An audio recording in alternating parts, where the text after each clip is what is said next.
Yes, sir. So that magical molecule is called glycogenin, which primes the initial sugar residues in glycogen. Not only it primes, it also acts as enzyme in this priming process. So that protein molecule is called as glycogenin, and this protein is found in dimeric form. Can you see this picture? Yes, sir. आपको देखिए, ये protein जो है dimeric छोटा protein है, 37,000 kilo Dalton का है। Okay, और ये डायमेरिक एक यूनिट हो गया, और उसी का फिर रिपीट सेम दो ही एक तरह दोनों पेप्टाइड्स जो है एक ही तरह के, and they are joined together in dimeric form. So here you can see in its active site there is one UDP glucose each in these units. तो एक इस यूनिट में यूडीपी ग्लूकोज है, एक इस यूनिट में ग्लूकोज है, and there is one tyrosine residue at 194 position in this, and one tyrosine residue and 194 position in this. इस दोनों को ध्यान याद रखना, टायरोसिन रेसिड्यू से ही यूडीपी ग्लूकोज ऐड होता है। अब देखिए, बढ़े आगे, बस इतना ही जानना जरूरी है। दो ऐसा बना, ये आपका है glycogenin in dimeric form, and in active site UDP glucose is bound, and there is one tyrosine at 194 position. ठीक, आगे बढ़े। अब देखिए क्या और वो सर एएसपी जो लिखा हुआ है, ये सब भी इसके एक्टिव साइट में है। हम पूरा डिटेल मैकेनिज्म नहीं बता रहे हैं आपको, they are also involve. Okay, हम ऊपर से आपको बता दे रहे हैं मेन क्या कैसे हो रहा है। ओके, एस्पेरेजिन है, ये दूसरा अमाइनो एसिड है 162 पोजीशन पर, 194 पोजीशन पर टायरोसिन है। इवन मैग्नीशियम को factor is also bound, magnesium बोल रहे हैं, मैंगनीज Mn2+। अब देखिए, glycogen synthase can not initiate a new, इसको छोटा कर दो, can not initiate a new glycogen chain de novo. It requires a primer, usually a preformed alpha 1 to 4 polyglucose chain or branch having at least 8 glucose residues. कम से कम 8 glucose residue होना चाहिए, तब glycogen synthase जो है उसमें glucose का addition कर सकता है। तो इसलिए प्राइमर की जरूरत है जो कि कम से कम 8 रेसिड्यू लंबा हो। So how is a new glycogen molecule initiated? Sir de novo का मतलब क्या है? डी नोवो का मतलब हुआ कि in the physiological condition, in the physiological active condition. 1 second. From the beginning, अच्छा, from the beginning a new start से, in the under physiological condition. So glycogen synthase cannot initiate a new glycogen chain de novo, zero se. Okay, so it requires a primer, usually a preformed alpha 1 to 4 polyglucose chain or branching having at least 8 glucose residues. 8 glucose residue चाहिए लंबा। So how a new glycogen molecule initiated?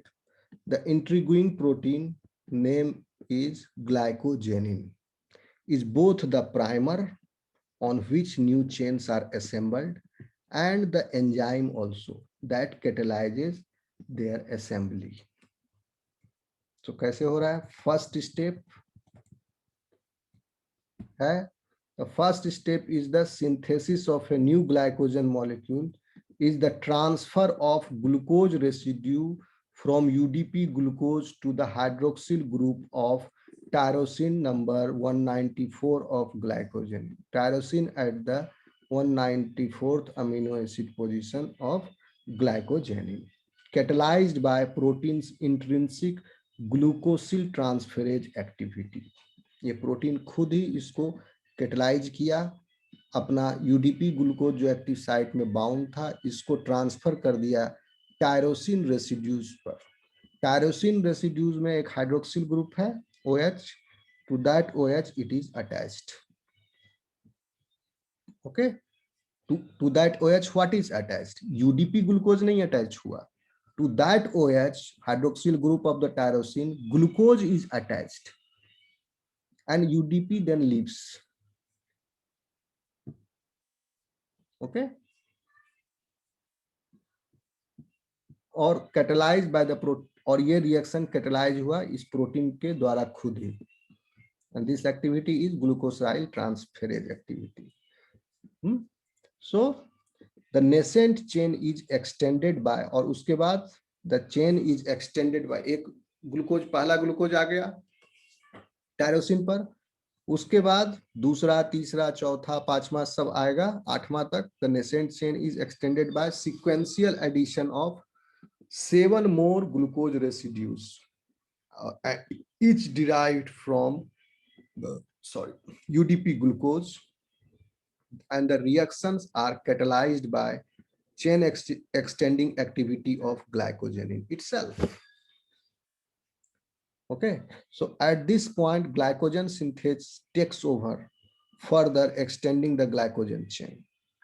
ये ग्लाइकोजेनिन खुद पहला add होने के बाद tyrosine पर first residue add होने के बाद 7वां रेसिड्यू तक वो उसको ऐड करेगा, ये खुद ही ग्लाइकोजेनिन,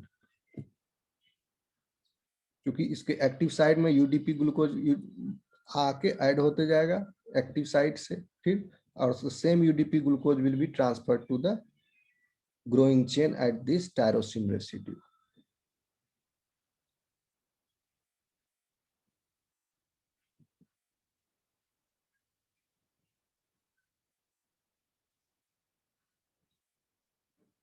See in this figure, ये फिगर दिख रहा है आपको? Yes sir.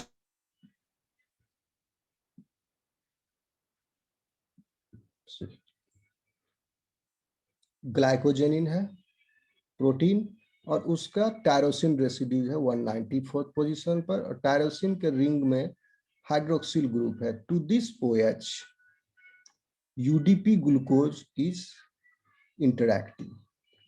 अब दिस UDP ग्लूकोज कहां से कैसे इंटरैक्ट कर रहा है?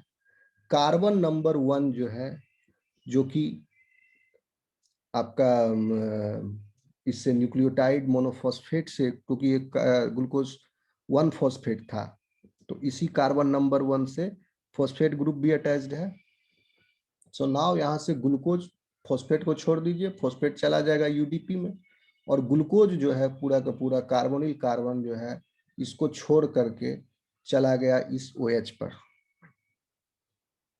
ओके, UDP ग्लूकोज टायरोसिन का OH पर, and then this structure forms।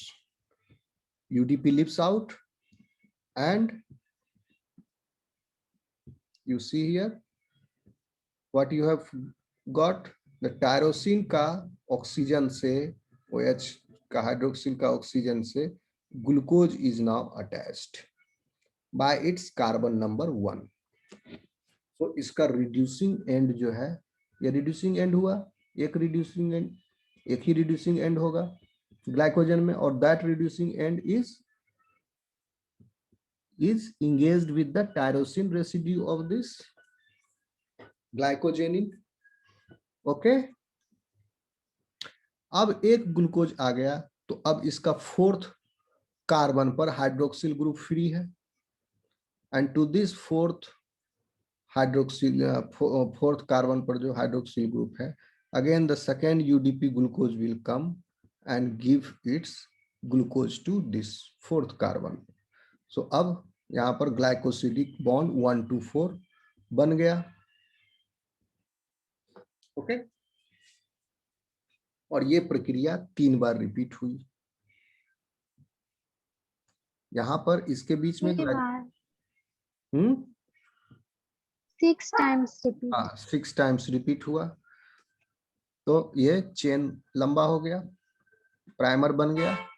और अब देखिए ये ग्लाइकोजन का स्ट्रक्चर भी देख लीजिए, ये जी है ग्लाइकोजेनिन प्राइमर, और इसके टायरोसिन से ये रेड वाला दिख रहा है, रेड स्ट्रक्चर दिख रहा है, रेड लाइन दिख रहा है, ये प्राइमर का लेंथ हो गया।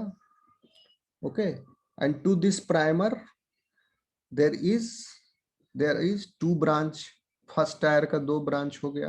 अब क्या होगा, 8 रेसिड्यू तक तो ग्लाइकोजेनिन खुद ही लंबा करेगा, और 8 के बाद 11 और 14 तक लंबा होने के लिए ग्लाइकोजन सिंथेज उसको खींच के ले जाएगा। अब प्राइमर बड़ा हो गया, and to that primer there 2 branch जो है, चूंकि हर 8 रेसिड्यूज के बाद 2 ब्रांच है तो मोटा मोटी ये एवरेज है, तो 2 ब्रांच होता है एक में, तो 2 ब्रांच निकल गया। And to that 2 branches again 2 branches are there, then that 2 branches again 2 branches, फिर सबके 2 ब्रांच। तो प्राइमर हो गया 0 टायर या फर्स्ट टायर कह लो, ये फर्स्ट टायर हो गया। टू दिस फर्स्ट टायर ये डार्क कलर वायलेट जो है second tier, this is second tier chain, and to the second tier chain this colour is third tier chain, to the third tier fourth tier chain, और ये जो light colour है सबसे बाहर का tyre है, और सबसे बाहर का जो आउटर मोस्ट टायर होता है वो अनब्रांच्ड होता है। और ये टायर सिर्फ इतना ही 4 टायर तक नहीं होता, ये 12 टायर तक होते हैं इसमें ब्रांचिंग, सब मिला के हो जाता है 50,000 रेसिड्यू लगभग। ओके, कुछ पूछना है? टायर का मतलब? टायर जैसे ट्रेन में होता है ना, नीचे first tier second tyre. Okay, तो समझ लो कि ब्रांचिंग में भी टायर को सेम कहा गया कि एक से जो ब्रांच होके निकला to this core, this is the first level of the branching, so this is the first tier. To the first level of the branching there is a second level of the branching, so this is second tier. To this second level of the branching there is a third level of branching, this is third tier. तो इसी तरह करके 12 tyre तक होते हैं इसमें branching. और एक ब्रांच से 2 ही ब्रांच निकलता है, और आउटर मोस्ट जो ब्रांच है उसमें कोई ब्रांचिंग नहीं होता है।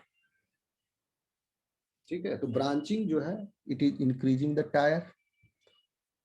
एक लेवल पर अगर ब्रांच हो गया तो एक टायर बढ़ गया उसमें, same type of residues in another branch, same length. क्या कुछ पूछना है? Any doubt? सिंपल टर्म है, टायर मतलब एक ब्रांच का दूसरा ब्रांच, तो जिस ब्रांच Yes, में sir, बोला गया समझ वो गई। उसके पहले का वो टायर बोला गया।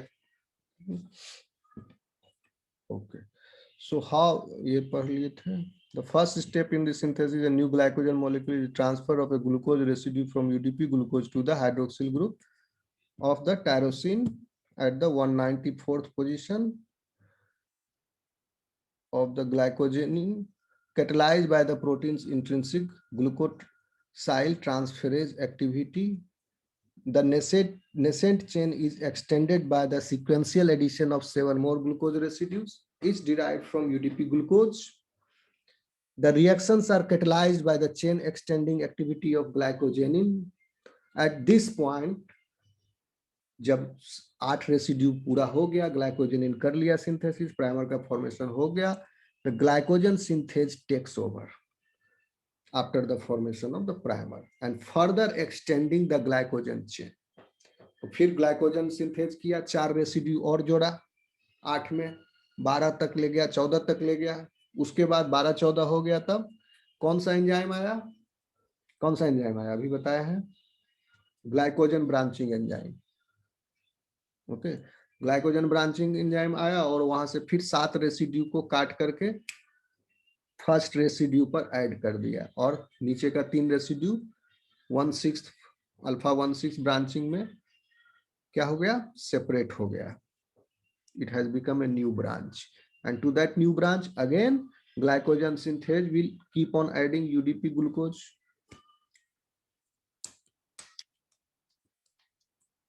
कोई डाउट है?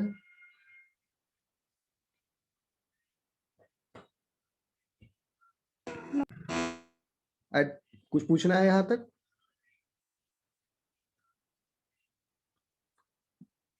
Hello, No, sir. okay, at this point glycogen synthesis takes over, further extending the glycogen chain, and glycogen genin remains buried within the beta particle जो दिखाया थे शुरू में। ग्लाइकोजेनिन जो है ये जी, इस ग्लाइकोजेनिन से प्राइमर निकला हुआ है, और ये प्राइमर क्या है, वही पॉलीग्लूकोज है, और ये अंदर में है ग्लाइकोजन के अंदर जी, covalently attached to the single reducing end of the glycogen molecule, और ये कोवेलेंटली अटैच्ड है ग्लाइकोजेनिन मॉलिक्यूल के टायरोसिन से, ये कोवेलेंटली अटैच्ड है। फर्स्ट रिड्यूसिंग एंड, ये रिड्यूसिंग एंड हो गया कार्बोनिल कार्बन, ये रिड्यूसिंग एंड है ना? Yes, sir. One reducing.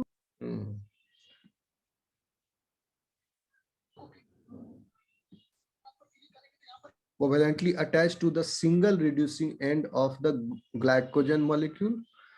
Medical consequences of a mutation in the gene of glycogenin. अब बताइए, ग्लाइकोजेनिन में अगर म्यूटेशन हो गया इसके जीन में तो कितना सीरियस प्रॉब्लम हो जाएगा? ग्लाइकोजन सिंथेसिस हो पाएगा? Primary No, sir. Primary glycogen कैसे बनेगा? So that knocks out the protein's polymerizing activity, and that protein polymerizing activity नहीं कर पाया ग्लाइकोजेनिन, तो प्राइमर नहीं बना, प्राइमर नहीं बना तो ग्लाइकोजन फॉर्मेशन नहीं हुआ, तो क्या हुआ? That is resulting in muscle weakness, तुरंत थक जाएगा, तुरंत मसल जो है एग्जॉस्ट हो जाएगा उसका, क्योंकि मसल मैकेनिकल एनर्जी चाहिए, प्रोड्यूस कन्वर्ट हो रहा है, chemical energy is converting into mechanical energy, so large amount of chemical bonds, chemical energy will be required, इसीलिए ग्लूकोज बहुत ज्यादा खपत हो रहा है। तो अब यहाँ जितना ग्लूकोज था, सेल जितना कंटेन करके रख सकता है glucose in the free form उतना ही रखेगा, ज्यादा तो नहीं रख सकता है, ज्यादा रखने के लिए ग्लाइकोजन बनाना जरूरी था। ओके, ग्लूकोज ज्यादा रखेगा तो ऑस्मोलैरिटी गड़बड़ा जाएगा ना। Okay, Yes, sir. Yes, sir. इसलिए ग्लाइकोजन में कन्वर्ट करता था, अब ग्लाइकोजन में कन्वर्ट नहीं कर रहा है तो मसल क्या होगा, तुरंत थक जाएगा थोड़ी थोड़ी देर में। And fatigue depleted glycogen in the liver also, liver में भी ग्लाइकोजन नहीं होगा उसका या कम होगा।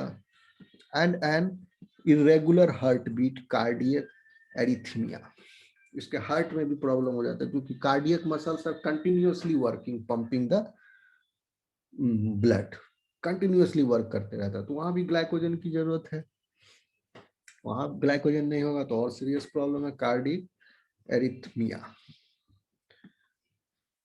सो अल्टीमेटली पेशेंट का बहुत प्रॉब्लम हो जाता है। I don't know whether that patient survives और दैट डाई। ठीक है, तो यहाँ आपका ग्लाइकोजन चैप्टर मेटाबॉलिज्म कंप्लीट होता है। कुछ सवाल है? सिलेबस से ज्यादा ही आप लोगों को एक्सप्लेन कर दिया है मैंने। अब सिलेबस में जो ये टॉपिक है आप समझ गए होंगे, अगर जितना पढ़ाए हैं तो आपको सब लॉलीपॉप लगेगा, सब बहुत आसान लगेगा, और इसको रिवाइज कीजिएगा। अब आपसे 2 हफ्ते के बाद मैं मुलाकात करूंगा। ओके, कुछ सवाल करना है किसी सर से? इसका नोट्स हाँ मैं शेयर कर दूंगा। ठीक है, ये जो पढ़ा रहा हूँ ना, इसी का हम PDF बना के सेंड कर देंगे। ओके, यहाँ तक का हो जाएगा सेंड, तो इसको हाँ, PDF सर सही होगा पढ़ने में। ये जो है ना, ये अभी देखो यहाँ तक मैंने नोट बना है मेरा भी, तो इस टॉपिक तक का नोट हो जाएगा, इसको पीडीएफ कन्वर्ट करके मैं ग्रुप में सेंड कर दूंगा इस पूरे डॉक्यूमेंट का। तो इसमें शुरू से हो जाएगा, मतलब आप इसका बीच में 1-2 बार भेजे भी थे, हम भेजे थे ना बीच में एक बार। CC6 पेपर का भेजे थे। Yes sir. CC6 का भेजे थे, हाँ C6 का भेजे थे। अच्छा इसका नहीं भेजे थे, अच्छा इसका भेज देंगे। तो यहाँ तक का हो जाएगा पूरा आपका। ओके चलिए अब अटेंडेंस दे दीजिए। कुछ पूछना है किसी को, कुछ पूछना है या कुछ कहना है? No sir. ओके क्योंकि सर अब ग्लाइकोजन सिर्फ उसी से क्या नाम सिर्फ लैक्टेट से बनता है सर। क्या चीज? ग्लाइकोजन सिर्फ लैक्टेट से बनता है सर और इससे नहीं बनता। ग्लूकोज से बनता है। लैक्टेट ग्ला, ग्लाइकोजन जो है बनेगा बहुत चीज से। बताओ ग्लाइकोजन बनने के लिए ग्लूकोज चाहिए, प्राइमरीली तो ग्लूकोज से ही बन रहा है, लेकिन ग्लूकोज जो है ग्लूकोनियोजेनेसिस पाथवे से बहुत अदर सब्सटेंसेस से भी ग्लूकोज बन सकते हैं, जैसे अमाइनो एसिड से बन सकता है, लैक्टेट से बन सकता है, ओके, ऑक्जेलोएसीटेट से बन सकता है, पायरुवेट से बन सकता है। एसिटाइल कोएंजाइम ये 2 बार चक्कर मारेगा क्रेब साइकिल में तो एक ऑक्जेलोएसीटेट बना देगा, फिर वो पायरुवेट में कन्वर्ट हो जाएगा। तो बहुत सारा तरीका है, सेल्स में पाथवेज हैं जिससे कि ग्लूकोज को प्रोड्यूस किया जा सकता है। अब ग्लूकोज कोई नहीं लेगा तो मर थोड़ी जाएगा, glucose will be made up from other things. देखो जो जिम में जाते हैं, जो ज्यादा हाई प्रोटीनेसियस डाइट लेते हैं, वो कार्बोहाइड्रेट इंटेक कम कर देता है, उसमें क्या होता होगा? वहाँ उसमें अब ग्लाइकोजन बनेगा तो कैसे बनेगा? ग्लूकोनियोजेनेसिस के थ्रू बनेगा। ओके कैसा? कोई सवाल है और? No sir. No sir. चलिए अटेंडेंस दे दीजिए आप लोग। सर रिकॉर्डिंग ऑफ कर दीजिए। हाँ